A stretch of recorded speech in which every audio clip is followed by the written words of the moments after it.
हाँ, अरे ये क्या हुआ? मैं तो नए साल के ग्रीटिंग कार्ड्स लिखते लिखते सो ही गया। हर साल न्यू ईयर से पहले मेरे ही कार्ड्स पूरे क्यों नहीं होते हैं? ओ, अरे ये वाला तो खराब हो गया है। पता नहीं ये किसके लिए लिख रहा था मैं। अरे हाँ, याद आया, ये राइचैन के लिए था शायद। मैं सोच रहा था कि इसे पूरा करके आराम से सोने चला जाऊंगा, लेकिन अफसोस की बात ये कि मैं इसे लिखते लिखते ही सो गया। मेरी आंख लग गई अचानक। पर मेरी इस साल की न्यू ईयर रेजोल्यूशन ये है कि मैं अगली बार कार्ड लिखते लिखते बिल्कुल नहीं सोने वाला हूँ, पूरे कार्ड लिखकर ही सोऊंगा। इस बार तो गलती हो गई, लेकिन अगली बार नहीं होगी। हाँ, ये वाला कार्ड तो वाकई बहुत स्पेशल है, क्योंकि ये है मेरे डैड के लिए। तो अब तुम बोलो। आपके शहर में बहुत सारे लोग होंगे जो कोट और पैंट पहनते होंगे, लेकिन सच्चाई ये है शिनचैन, अक्सर तुम यहाँ आपको कब आए? अपने कपड़े धोकर पहनने थोड़ी चाहिए, देर हो गई, लोग डैड। धोकर नहीं ठीक है, पहनते कुछ हैं। कहना चाहते हो? वैसे आपको पता है डैड, मुझे भी अपने दोस्तों की बहुत याद आती है। अब क्या करूं? लेकिन इसमें दुखी होने की कोई बात नहीं है। जैसे कि मेरी प्यारी डिश जल गई है, लेकिन मैं उसे फिर भी खाऊंगा। इसी को तो असली दोस्ती कहते हैं डैड। तो आइए अब आपको दिखाते हैं कुछ बाजार में आए नए खिलौनों को। इन खिलौनों को आजकल बच्चे बहुत शिनचैन। पसंद करते हैं।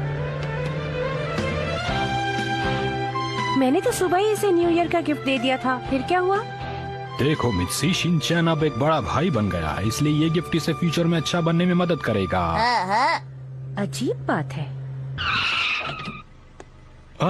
मैंने अभी अभी पोस्ट बॉक्स देखा है। मैं कार्ड्स पोस्ट करके भी आया। अब सबको वक्त पर कार्ड्स मिल जाएंगे। अरे क्या हो गया मित्सी, वो सब लोग कहाँ चले गए? मुझे लगता है वो अभी तक पहुँचे ही नहीं है। दादाजी उधर देखिए। दादाजी, दादाजी, हम इधर अरे हैं। शिनचैन बेटा, मैं यहाँ हूँ। क्या ये हमसे पहले पहुंच गया? अरे तो क्या हुआ, इससे क्या फर्क पड़ता है? ये सब तुम्हारी वजह से हुआ है। तुम फ्रेश होने के लिए जो चली गई थी। हेलो दादाजी, happy new year. Happy new year. सबको हैप्पी न्यू ईयर। क्या बात है, आज तुम हमसे पहले ही पहुंच गए। वाह, तुमने सही कहा, पहले पहुँचना तो मेरी आदत है।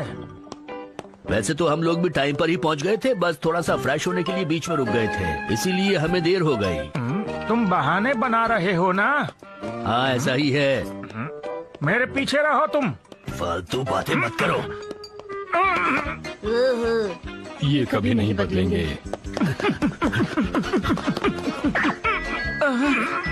अरे सर, ऐसे तो मशीन खराब हो जाएगी।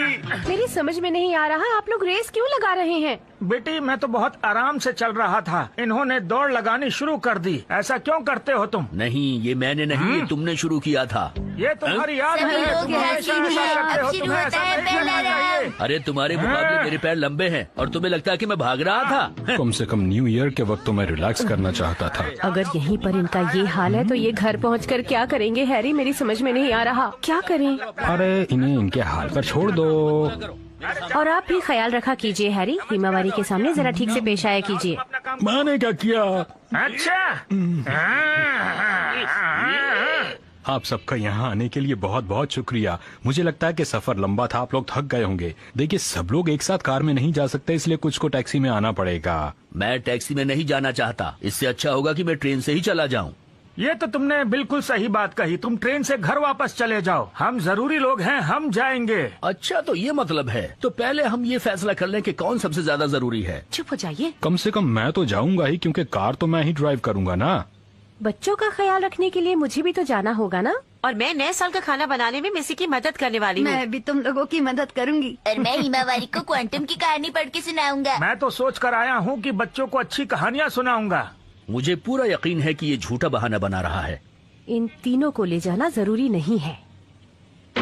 देखिए, अब सिर्फ एक ही जन अंदर आ सकता है, तो आप में से वो आ जाए जो ज्यादा थका हुआ महसूस कर रहा है। मुझे लगता है कि मैं ठीक हूँ, क्योंकि मेरे पैर और हाथ दोनों सही काम कर रहे हैं। मेरे भी, मैं योगा एक्सपर्ट हूँ। मुझे नहीं लगता कि तुम्हें अपने ऊपर इतना वजन डालना चाहिए। मैं तुम्हें करके दिखाऊं क्या? ये देखो, धनुरासन। ये देखो, एक 200-400 पुशअप तो ऐसे ही लगा लेता हूँ मैं। बाय बाय, घर पे मिलते हैं।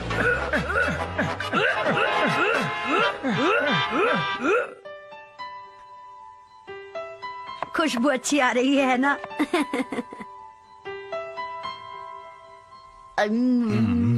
ये डिश तो बहुत ही अच्छी बनी है। क्या बढ़िया स्वाद है। क्या आप लोग इसे नहीं खाने वाले हैं? अपने नाना जी को खिलाओ, वो थक गए हैं देखो, बेटा। तुम हमारे बारे में बिल्कुल चिंता मत करो, समझे तुम? ये लो। आप लोगों को भूख लगी होगी ना, आ जाइए। चलिए आप लोग खाना खा लीजिए। थोड़ी देर पहले हमने कसरत की थी, इसलिए थोड़ी भूख लगी है। चलो खाना खा ही लेते हैं। ये लीजिए, आप भी लीजिए। लीजिए ना प्लीज। चलो चलो खाना शुरू करते हैं। हैं? ये राइस बॉल चौकोर क्यों है? इसमें मैं कुछ नहीं कर सकती। यहाँ पर ऐसे ही राइस बॉल्स बनाए जाते हैं। और मॉम इन्हें बहुत आसानी से काट लेती है ना मॉम? मित्सी, तुम्हें तो पता ही है कि मुझे गोल वाली राइस बॉल ज्यादा पसंद है। तुमने चौकोर क्यों बनाई है? तुम्हें गोल वाली ही बनानी चाहिए थी। अगर आपको ये पसंद नहीं है तो आप कुछ और खा लीजिए ना। मुझसे ऐसी बातें करने की तुम्हारी हिम्मत कैसे हुई? वैसे अगर आप चाहें तो मैं आपके लिए गोल राइस बॉल बना सकती हूँ। नहीं, अब तुम्हें कोई स्पेशली बनाने की जरूरत नहीं है। मैं ये गोल वाली ही खा लूंगा।